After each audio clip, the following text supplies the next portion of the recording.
Hello. Welcome to Making Space, the behind the scenes of our road reel video competition entry. Yeah. My name's Flan Manning. My name's Alfie Hollingsworth. So there's me, just doodling on some notepad paper, making some storyboards, planning out some of the shots that we'll need in order to tell our story. So this setup that we used here used old vintage Minolta lenses, and we basically shot into them, used reflections from LED panels, different colored gels, and sometimes even the monitors on our phones.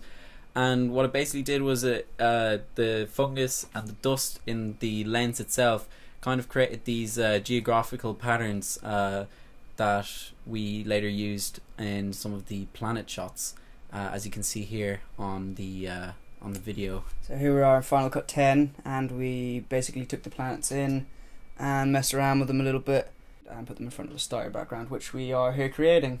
It's a black piece of paper with some salt thrown on top of it. Literally, we took a photograph of it and brought it straight into Photoshop. Messed around with the settings, the exposure, the saturation, etc.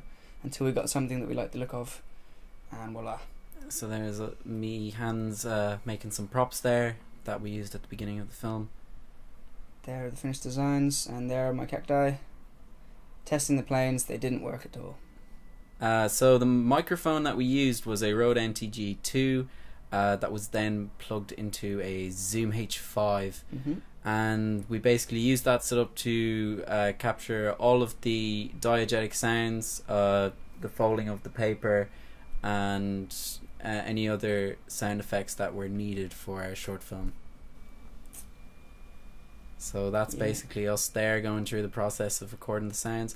And then once that was done, I'd bring them into Audacity and amplify the sounds if they weren't, loud enough, reverse them, slow them down, especially for the space sound effects. That was achieved primarily through slowing down the sound.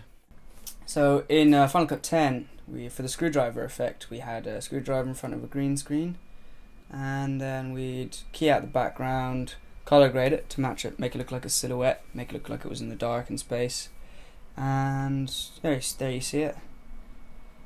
And we also had a lot of keyframes going on there for the position, the rotation, the scale, so it wouldn't spin on a X and Z axis, or on a X and Y axis.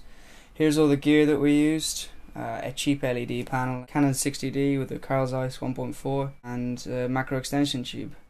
I hope you enjoyed the making of the film. And we hope you enjoyed the film as well. That's that. See you, bye. Bye.